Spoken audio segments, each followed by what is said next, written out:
Hi there, this is Ranjit and I have this Lenovo Vibe P1 with me, and in this video we'll be doing the full in-depth review. And I have been using this Vibe P1 for about 10 days. I used it with my primary SIM for 4 days and later on with my secondary SIM.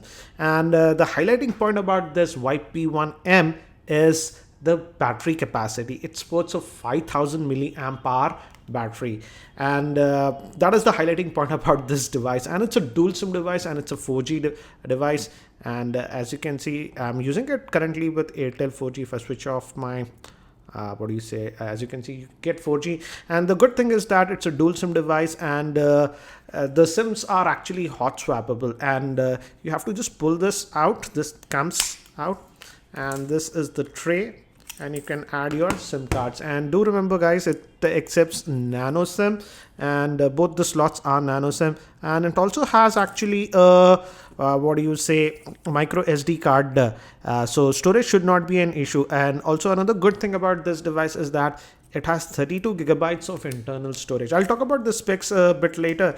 And this is actually metal.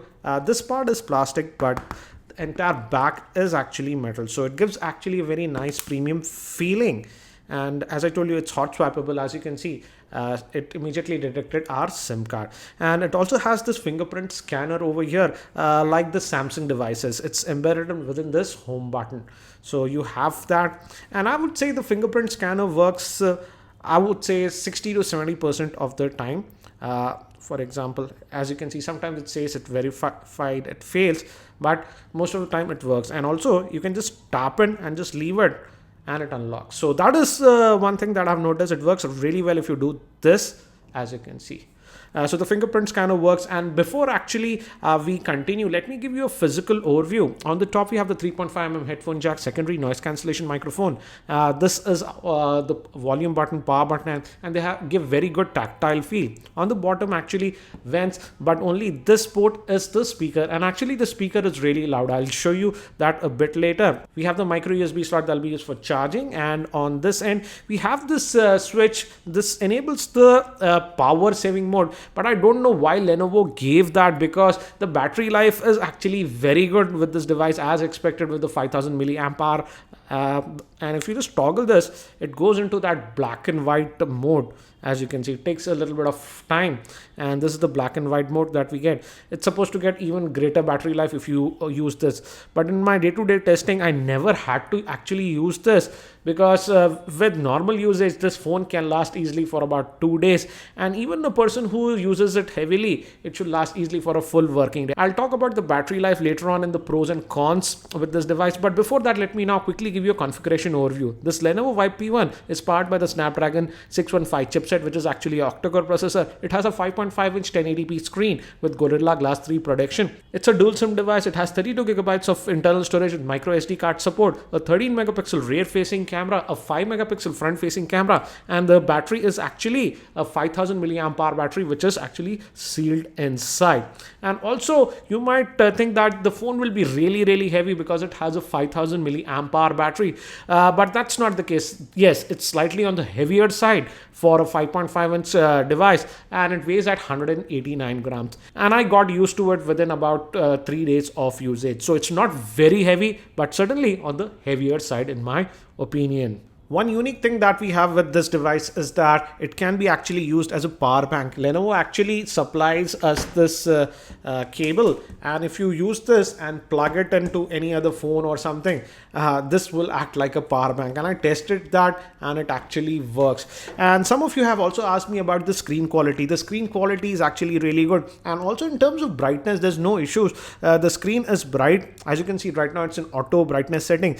Actually you have to enable one setting. If you go to the settings and if you go to the display option, and here go to this display color balance, and here go all the way down and enable the smart brightness. If you enable this, even in direct sunlight the screen is easily visible. So I would suggest that you just check mark this option. And also the good thing is that you can actually change the color temperature as you like. So those options are there on this device. I would like to see these options on most Android phones. I don't know why they don't have this. Now moving to the user interface, as you might have noticed, it's a custom UI. That is basically the Lenovo Vibe UI that we get. And right now I'm using the Android launcher, but by default, if you tap this, if you hold this for a while and go to the preferences, as you can see, I'm on the Android launcher. By default, you'll have this Vibe UI launcher.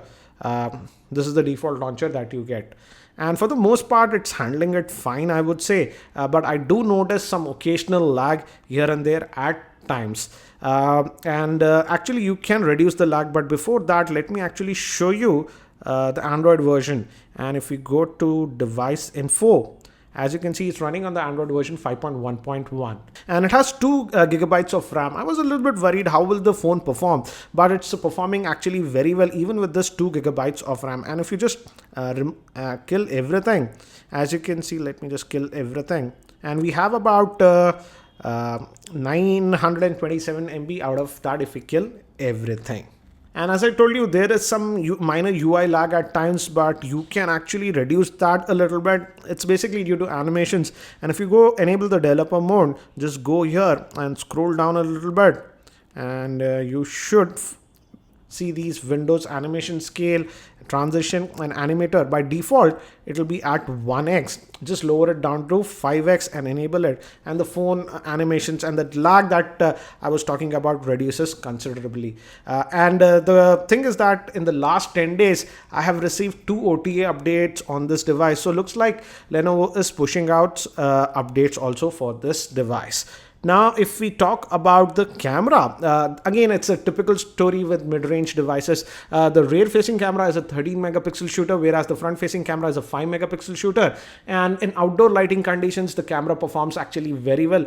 That is the same case with most of the cameras. As you can see with the sample shots, the pictures that we took in outdoor conditions come out to be actually really good. But when we move to indoor lighting conditions and artificial lighting conditions, here you have to be really careful because the camera certainly struggles. And if you're not careful, you might get some blurry shots. Also, there is quite a bit of noise in low lighting conditions. So the camera performs very well in outdoor conditions, but not that great in indoor conditions. But again, for office work, for example, the camera has good clarity. It has autofocusing system. For example, these days, many of the times we just take snaps instead of scanning. We send the documents like that. In those cases, the pictures came out to be good and it is completely usable. Now, if we move to the front-facing camera, it's the similar story. In outdoor conditions, the camera snaps were actually very good. But in indoor lighting conditions, you have to be again careful because of the camera shakes. Yes, you can certainly take some good snaps, but you have to be extra careful. So in terms of camera, I would say the camera is strictly very average in my opinion. It's not bad, it's not good, it's average. Now if we move to gaming, I did quite a bit of gaming with this device. For example, I played some casual games like Dead Trigger. I had no issues with Dead Trigger, but when I moved to some heavier games like Asphalt 8, and even though I kept the graphics settings to medium, I still noticed some minor lag at times. And so you have to be careful with heavy games. And also I did try Nova 3, and again on Nova 3, as you can see, I noticed some minor lag at times. So for gaming, it will play casual games fine, but if you plan to play very heavy games, you will notice some lag. So ideally, I would say it's not a device for gamers. But the good thing was that even after extended gaming, the phone did not heat up that much. The screen temperature, yes, went around 43 degrees Celsius, but the back was actually relatively cool at just about 38-39 degrees Celsius. The thing is that this back, as I told you, is aluminum, so it easily actually dissipates the heat. And in general usage also, I never had any heating issues with this device. I was a little bit worried because it has a Snapdragon 615 chipset, but heating is not an issue with this device. Also, when we moved to cellular call quality, the cellular call quality was actually very good and clear. I had no problems. And also both the SIMs are actually 4G enabled. Also, the good thing is that the dialer is good. Let me actually show you the speakerphone, and there is also one more feature. Actually, let me show. And as you can see, you can actually record the calls also. So that is there. So if you like to record calls, and as you can see, the speakerphone is also very good and loud. 3G or 4G data with family and friends. So even using it via the speakerphone is a good experience. Actually, the speaker is actually really, really loud. And also it has USB OTG support. It works out of the box. So what do I feel about this Lenovo Vibe P1? To make it easier, I have broken down this device between the pros and the cons. When I was testing the device, I've taken down notes. So let's go over that so that you can decide if this handset is for you or not. First, let's talk about the pros. And the first thing is regarding the charging. I was also actually really worried because it puts that huge 5000 milliamp hour battery. I was worried how much time will it take to charge, because there's no point if the device will take 4 or 5 hours to charge.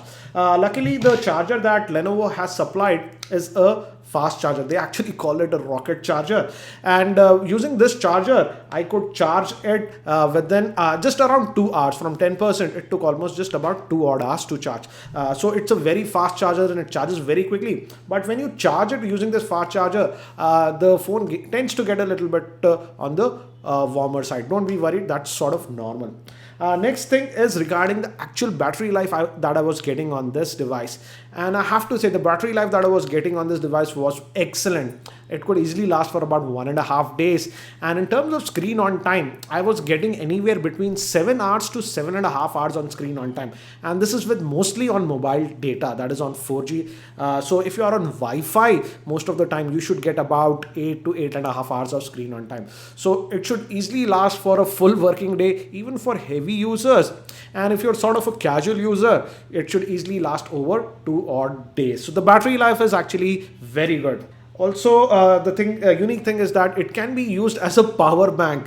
You can actually charge other smartphones via this one, and I tested that and it works. So that is one of the unique features, I would say. And other thing is it's not super heavy. I thought the phone will be really heavy, but it weighs at 189 grams, though it's not light, but it's not also super heavy. Next thing is regarding the speaker. As I have already mentioned, the speaker is actually really loud. So if you watch a lot of movies and stuff, the speaker output is really good. Also, the ringtone volumes are really loud. Next thing is regarding the cellular call quality, and the cellular call quality that I was getting was also very good. Another thing is that it also has a physical LED notification light, so that is there. I know some people really like that feature, and that is there. Also, the other thing is that it comes with 32 gigabytes of internal storage. So there is ample of internal storage on this device, and it also has a micro SD card slot. So in terms of storage, you should not have a problem with this device.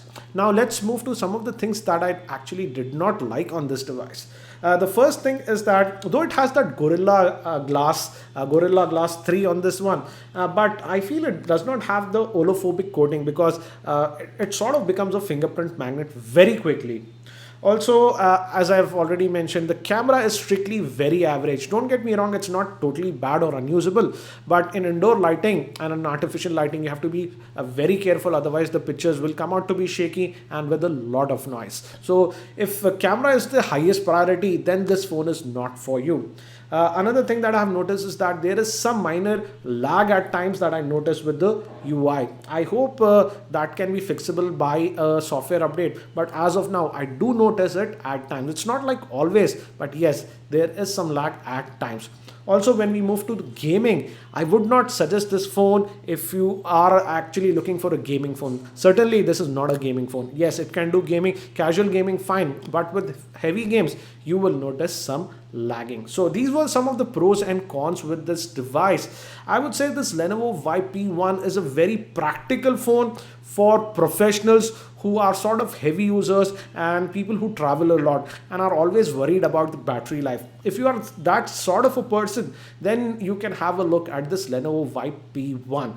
Again, this device is sold in India via Flipkart. I'll have the links for Flipkart in the show notes, and it sells for 16,000. And if you're buying it from Flipkart, please use my link. It does help the channel. I hope this video review was helpful. If it was helpful, I'll appreciate if you can click the like button. And if you're not subscribed to my YouTube channel, hit that subscribe button. Thanks for watching. This is Ranjit, and I hope to see you in my next video.